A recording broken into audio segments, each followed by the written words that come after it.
अच्छा, अब देखो क्रिस्टल सिस्टम के बारे में बताऊँ आपको। तो क्रिस्टल सिस्टम को याद करने का तरीका है, ये फ़्लो चार्ट बना लो और अपने पास जब आप इसको बना रहे होगे तो ऑटोमेटिकली तमाम सिस्टम आपको याद हो जाएंगे। तो एमसीक्यूज़ में पहले आता है किस तरह, ये मैं बताऊँ। देखो एमसीक्यूज़ में आपसे पूछा इस तरीके से जाएगा कि सिस्टम का नाम पूछ लिया जाएगा और लेंथ दे दी जाएगी, या फिर कभी कभी लेंथ पूछ ली जाएगी कि इसके लेंथ बताएं, एंगल बताएं, इसका सिस्टम का नाम बताएं। और सबसे इम्पॉर्टेंट चीज़ जो पूछी जाती है वो पूछी जाती है इसके जो है वो एग्जाम्पल्स। तो एग्जाम्पल्स को कभी भी याद करने से मतलब घबराइएगा मत, क्योंकि इसको एग्जाम्पल लाजमी पूछी जाती हैं ख़ास तौर पे। तो अब इसको याद करने का एक ट्रिक, शॉर्ट ट्रिक है मेरे पास। वो क्या है, वो ये है CTOT HTM। ठीक है, ये रट लो, CTOT HTM, CTOT और HTM। ठीक है, ये ज़बान पे चढ़ जाएगा ना आपके, तो खुद ब खुद ये सिस्टम याद हो जाएंगे। CTOHTOTM से मुराद क्या है, देखो ये ना शुरू के अल्फ़ाबेट हैं। C का मतलब आपका क्यूबिक, T का मतलब टेट्रागोनल, O का मतलब ऑर्थोहोम्बिक, ट्राइगोनल। इस तरीके से जो है ना शुरू के अल्फ़ाबेट्स हैं और ये सीक्वेंस हैं, बिल्कुल सीक्वेंस है। जिस तरह ये आप बोलेंगे ना, बिल्कुल इसी तरह ये सीक्वेंस हैं। बस एक चीज़ का यहाँ पर है कि HT, यहाँ पर मैंने M को बाद में लिखा है और T को पहले लिख दिया है। क्यों? क्योंकि ज़बान पे जो है ना वो बिल्कुल रवा रहेगा इस तरीके से, ये आपको याद रखना है। वरना अगर मैं HM लगा देता, HMT, ये भी आप कर सकते हैं, कोई ऐसा इशू नहीं है। तो अब देखो यहाँ पर जो है वो मेन चीज़ एंगल्स देख लो। यहाँ पर क्यूबिक के अंदर तमाम जो होते हैं वो इक्वल होते हैं। और एक चीज़ ट्राइक्लिनिक, ये इन दोनों का जो है ना बड़ा पूछा जाता है, ट्राइक्लिनिक और क्यूबिक। और इन दोनों की सिस्टम बहुत आसान है याद करने के लिए। इनके सारे अनइक्वल होते हैं, इसके सारे इक्वल होते हैं। और इसकी एग्जाम्पल आप याद कर लो, बहुत इंपॉर्टेंट है इसकी सारी एग्जाम्पल्स। एक चीज़ इंपॉर्टेंट चीज़ जो मैं बताने लगा हूँ यहाँ पर, वो ये एंगल्स इन दोनों के बीच में। ट्राइगोनल के अंदर देखो टोटली जो होते हैं 7 सिस्टम होते हैं ना, 1 2 3 4 5 6 7 सिस्टम होते हैं। तो ये भी MCQs बनता है कि बताएं क्रिस्टल सिस्टम टोटल कितने होते हैं, तो आप सिंपल बताएंगे 7 होते हैं। अब यहाँ देखो, अगर मैं बात करूँ इस एंगल की, तो देखो एंगल यहाँ पर जो है वो ये मैंने क्या लिखा है, 90 और 120। देखो यहाँ पर जो गामा है ना, बेसिकली वो ये है कि वो 90 से अबव है और 120 से लेस है। ठीक है, MCQs में काफ़ी दफ़ा पूछा गया है कि वो कौन सा सिस्टम है जिसका जो एंगल होता है वो 90 से अबव होता है और 120 से लेस होता है। ठीक है, तो वो आप बताएंगे ट्राइगोनल। ठीक है, ये एक बहुत इंपॉर्टेंट MCQ है और हर दफ़ा ही पूछा जाता है, इसलिए मैंने यहाँ पर आपको बताया।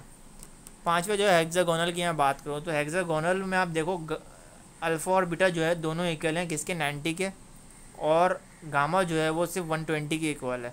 तो ये दो चीज़ आपको याद रखनी है। और ये दोनों एंगल जो है वो आपको थोड़ा सा डिस्टर्ब करते हैं, इसलिए मैंने दोनों को अलग अलग करके समझाया है। बाकी तो ये देख लो, ये भी जो है 90 के बराबर है और यहाँ पर सिर्फ और सिर्फ बीटा जो है वो 90 के बराबर नहीं है। बेसिकली स्लैश डालने का मतलब यही है कि ये अनइक्वल है, इक्वल नहीं है। सही है, तो ये आप जो है वो भाई याद कर लो इसको, और उम्मीद है कि ये अच्छा समझ में आएगा। इसके अलावा एक और चीज़ मैं बताने लगा हूँ। अब यहाँ देखो एब्सोल्यूट ज़ीरो, ये भी काफ़ी दफ़ा MCQs में पूछा जाता है। तो एब्सोल्यूट ज़ीरो से क्या मुराद, देखो एब्सोल्यूट ज़ीरो बेसिकली ये जो तीन चीज़ें हैं ना, इनको हम कहते हैं एब्सोल्यूट ज़ीरो। यानी कि ज़ीरो केल्विन को हम बेसिकली कहते हैं कि भैया ये एक एब्सोल्यूट टेम्परेचर है। ठीक है, अब अगर MCQs में वैल्यूज़ दे दी जाएंगी आपको ना, कौन सी, यही एब्सोल्यूट ज़ीरो की, अब आपको बताना होगा। तो ये तीन वैल्यू आपको याद करनी है। और ये तीन वैल्यू ऐसी है कि दे दिया जाएगा -466 फ़ारेनहाइट, पूछ लिया जाएगा ये बताएं कौन सी वैल्यू, इसको क्या कहते हैं, तो आप बताएंगे इसको एब्सोल्यूट ज़ीरो कहते हैं। इन तीनों को हम कहेंगे एब्सोल्यूट ज़ीरो। और तीनों अलग अलग टेम्परेचर स्केल हैं। ठीक है, ये केल्विन में इसकी ज़ीरो होती है वैल्यू एब्सोल्यूट ज़ीरो की। ये सेल्सियस में इसकी वैल्यू -273 होती है। इसी तरीके से फ़ारेनहाइट में -466 होती है। अब ट्रांजिशन टेम्परेचर की मैं बात करूँ, तो देखो ट्रांजिशन टेम्परेचर वो टेम्परेचर होता है जो कि सॉलिड से लिक्विड में अपनी स्टेट चेंज कर दे। सॉलिड से लिक्विड से क्या मुराद, फॉर एग्जांपल एक बर्फ़ में लूँ, आइस लूँ, ठीक है, वो एक सॉलिड है। अगर वो अपनी स्टेट जो है वो लिक्विड में कन्वर्ट कर दे, यानी कि वाटर में कन्वर्ट कर दे, तो हम इसको कहते हैं ट्रांजिशन टेम्परेचर। कोई ऐसा टेम्परेचर वहाँ प्रोवाइड किया गया है जो कि सॉलिड से उसने लिक्विड में कन्वर्ट कर दिया गया है। तो MCQs में इस तरीके से पूछा जाएगा कि वो कौन सा टेम्परेचर है कि जो सॉलिड को लिक्विड में कन्वर्ट कर देता है, तो वो कौन सा टेम्परेचर है। तो सिंपल आपका जवाब होना चाहिए ट्रांजिशन टेम्परेचर। और ये आपका जो है मतलब कोई भी आपको ये बताएगा नहीं कि ये इस टाइप का भी टेम्परेचर होते हैं, क्योंकि ये बड़ा एक अनोखा टेम्परेचर है।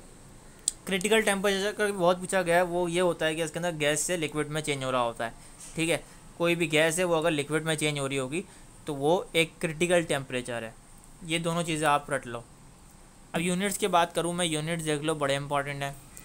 सरफेस टेंशन के 2 यूनिट तो भाई मस्त पूछे जा रहे हैं, ठीक है। एक सीक्वेंस है एमसीक्यूज़ की जो आ रहे हैं ना, तो ये पीएमसी में भी काफ़ी दफ़ा पूछे गए हैं। और पॉइस इसका ये विस्कोसिटी का यूनिट होता है, ऐसा यूनिट, और सरफेस टेंशन का यूनिट, ये 2 होते हैं। तो ये 2 कॉमन यूनिट है और ये इसका कॉमन यूनिट है, ठीक है। तो ये आप सुकून से देख लो और इसको याद कर लो। कुछ समझ में ना आए तो कमेंट में आप पूछ सकते हो।